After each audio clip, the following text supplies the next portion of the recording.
Luna,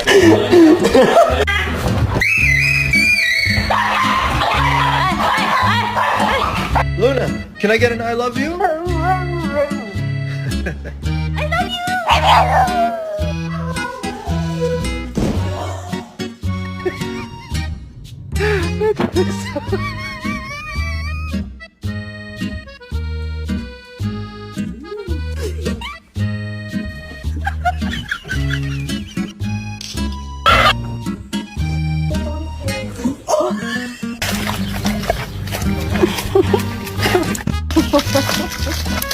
Oh my god.